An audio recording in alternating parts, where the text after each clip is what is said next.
Welcome everybody to another YouTube exclusive Voice of Nick show. We're going to be doing more Ken Follett's The Pillars of the Earth, and we're moving on to book 3 here, so I'm pretty excited. Let's jump in to the game. I'm going to hit continue. I assume this is going to start it. The White Ship. She was one of the fastest vessels that was ever built. The man who should be king of the English now, the son of King Henry, was on board when she sailed off. And with the prince there were 140 knights and many nobles, all on their way from Normandy to England. They say the ship hit the rocks, and then a fire broke out. Even before the White Ship had departed, the prince and his men had begun to drink and get violent. Monks that were meant to bless the voyage were then forced to disembark. Some say the ship had been cursed. The king's son and many of his family were pulled down into the Black Sea that night.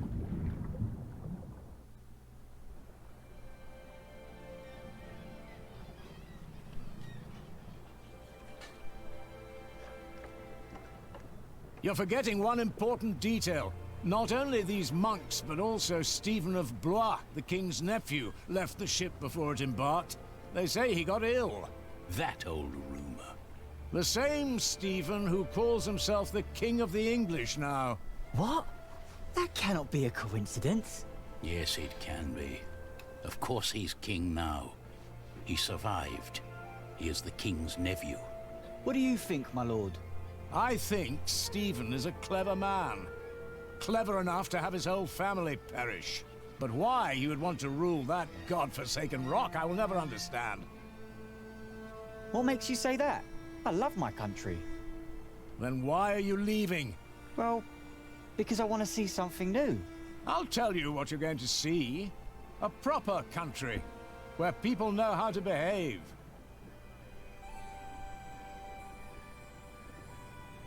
What about you? Why are you leaving?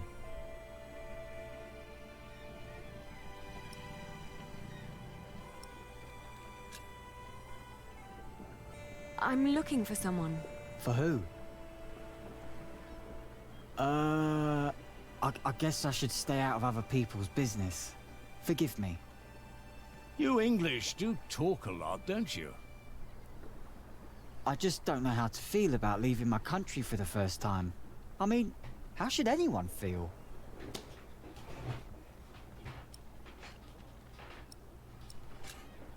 Hopeful? I don't know.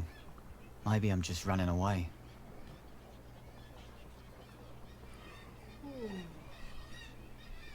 You should all get some rest. It will not be long now till we reach Cherbourg. Thank the Lord. I can't wait to be back.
In the late summer of 1142, I had left my home country, England, for good. My old life lay in shambles, as did my former home of Kingsbridge. Having failed both my friends and family, I had set out to find my baby's father, the man I still loved with all my heart, Jack Jackson. And so early one morning in July, I finally arrived on the shores of Normandy. With nothing on me but a pouch of coin and a young, curious face yet unnamed, who was just as unfamiliar to this new world as was I. The White Ship. The sinking of the White Ship, 1120. The White Ship was one of the fastest ships of its time. It was steered by the son of Captain of the Mora, the ship that brought William the Conqueror from Normandy to England, where he invaded England in 1066. Like his father before him, the captain of the White Ship gladly offered his vessel to many members of the royal household of King Henry for passage on their travel from Normandy to England to visit the king. But like all of the poor souls who went aboard the ship, the captain did not survive the voyage. In the dark of night, the ship hit rocks and a fire broke out. The ship was dragged down into the dark abyss of the sea, and with it, many of the king's heirs. Stephen of Blois was meant to be on board as well, but it said that a sudden sickness caused him to leave the ship before it set sail. That November night, as the White Ship sank, Stephen became the last remaining male heir to the English throne, and thus some claim he was responsible for the sinking. You know, I didn't realize that that was supposed to have taken place in the past of this timeline. I took the first ship in the morning. Had to get away as fast as possible. Oh, she has the Amores. I don't want to leave it behind just like that. I won't give the baby a name until I found Jack. He just fell asleep. Heard there's a lot of fighting for that castle. The ship won't land there. I recognize these tools. A mason like Jack. You're still here. Oh, it's you. I'm just trying to get my feet used to good solid ground again. The last bit of our voyage wasn't exactly my pint of ale. That hammer you're carrying, do you happen to be a mason? Actually, I am. You have a keen eye, mistress. I guess I just know a mason when I see one. To be honest, I haven't been one long. Just finished my apprenticeship in Salisbury. Before that, I used to shear sheep with my parents, but I guess that wasn't really for me. Father still hates me for leaving, though.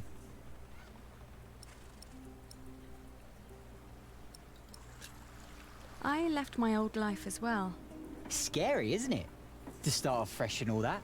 Well, you definitely sound more excited than scared. Oh, I am excited. Wouldn't anyone be? I don't know. Maybe. What will you do to find work here as a mason? Don't know. That's for me to find out. All I heard was that the wages are better over here. So you'll just travel from town to town and look for employment? Right. And I'll start in Lasay. A fellow mason told me about the abbey there. He said these Normans build their churches quite differently than we do back home. I need to see that with my own eyes. Maybe learn a thing or two.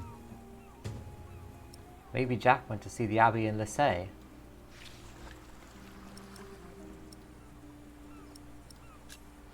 Do many masons go to Lasay? I dunno. It's really just a tiny town.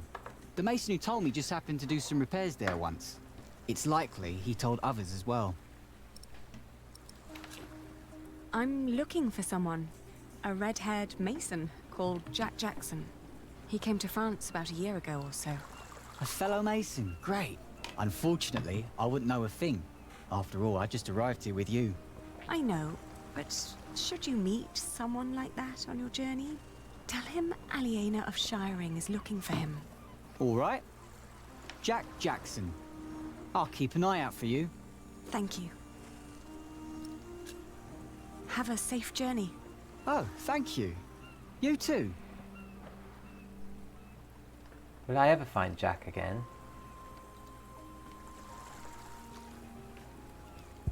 They're bargaining for passage. Doing business with the English must pay. For a moment I thought, but it's not him.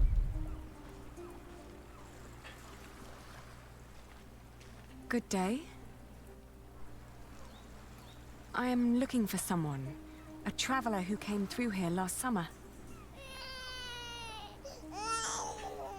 Oh, hush now. I need to talk to this man.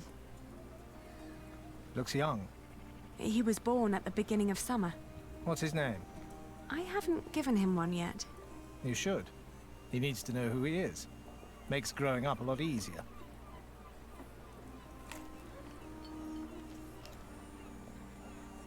You said you're looking for someone. I'm looking for the boy's father. Well, from the look of your baby, I reckon his father has red hair like me, right? Well, I don't know every redhead around these parts. There are quite a few of us. Most of my family here in Cherbourg is ginger. Oh, his name is Jack Jackson, and he is a mason. No. No, sorry. I haven't seen him.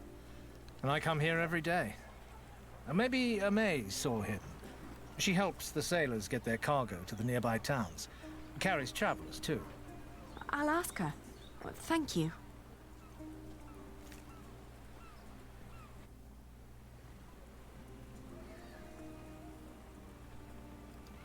They're selling fish and whatever cargo they can get their hands on.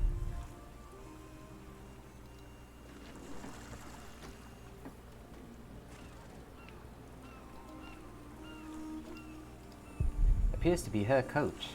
She must know her way around France.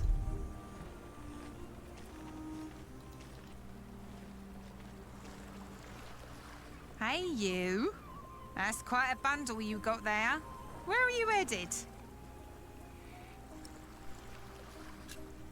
Have you seen a red-haired mason? He must have landed here sometime late last summer. Another ginger in Normandy? I wouldn't have noticed, even if he was carrying a hammer instead of a fishing rod. Maybe you should ask someone in Barfleur. That's where all the travellers come through, the pilgrims and kings. Their lot rarely lands in Cherbourg, with the fortress passing back and forth between Stephen of Blois and Geoffrey of Anjou. Why you even came to Cherbourg in the first place baffles me. It was the earliest ship I could get. You must be in some hurry, madam. Let's just say I needed to get away before I changed my mind. Fine with me. Who am I to judge? Maybe in Barfleur someone saw Jack.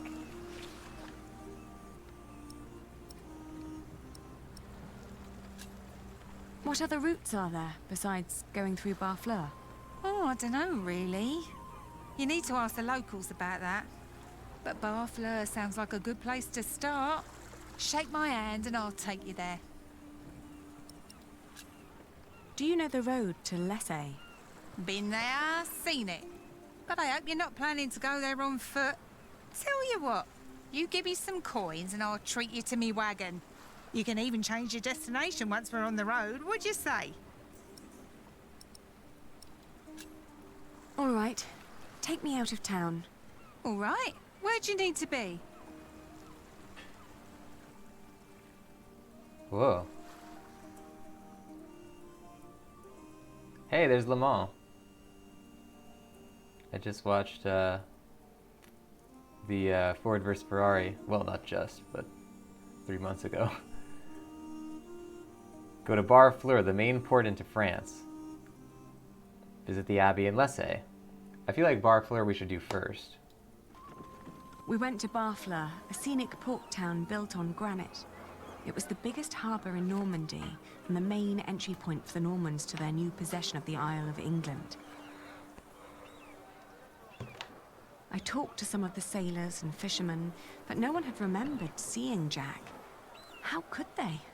Almost a year had passed since he, a simple mason, had journeyed through the busy town, a town with no memory other than that of the last king who passed through on yet another one of his violent conquests.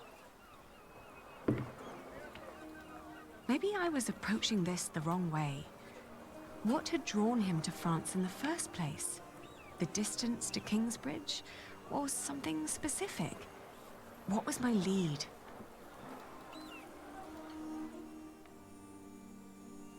The port of Harfleur, or the Abbey. Well, he would want to try and do his own masonry. Lissay was tiny, but as it turned out, worth the trip. In the small abbey church of the Trinity, I met a monk who claimed to have talked to a man fitting Jack's description. He'd been fascinated by the abbey's rib vaulting and had asked the monks countless questions about the place's construction. The monk apologized that he couldn't tell me where Jack had traveled next, but I didn't mind. I lay down to sleep on the floor of the abbey guest house and, for the first time in almost a year, I felt relief. As I drifted into sleep, I hugged our baby tight and whispered into his tiny pink ear, "We're going to find your daddy." Mont Saint-Michel. Le Mans. Oh, now we can't go to Harfleur. Well, let's try this one. This gotta cost a fortune for this carriage My ride. father had once told me tales of the Mont Saint-Michel. Long ago, the Archangel Michael had urged Hubert of Avranches to build an abbey on a lonely rock on the ocean by burning a hole into his head. They say one can go and see his penetrated skull on display in the church of his hometown. It was a windy day when I arrived, and the place was crowded with pilgrims and jongleurs. I remembered Jack's fascination with these tellers of stories. I spoke to one who was just taking a break. As it happened, he had indeed met Jack, although not in Mont Saint-Michel, but on a road heading east from there. Apparently, Jack had been hopelessly tracking jongleurs who might have known his father, Jack Cherbourg. But as he'd been gradually running out of money, he'd intended to look for work in Le Mans or Tours. That was about 6 months ago. I was catching up. Alright, Le Mans it is. Going to Le Mans reminded me of all the trouble I'd left behind in England. 30 years ago, Le Mans had been conquered by the Plantagenet Geoffrey of Anjou, Maud's husband. And although they'd held it ever since, other noble families kept on pulling at the city, like Maud and Stephen tearing at England. There was no sign of Jack, but I got news of a new kind of cathedral being built in Saint-Denis, just north of Paris. It was possible that Jack had gone there to learn from the craftsmen. That was, if he hadn't travelled further south, looking for work in one of the many churches in Tours, the hometown of Saint-Martin. Saint-Denis. Getting some Red Dead flashbacks. Well, I guess we could go to Tours and then go to Saint-Denis. I'm guessing it's going to be Saint-Denis, though. Hey! Or not.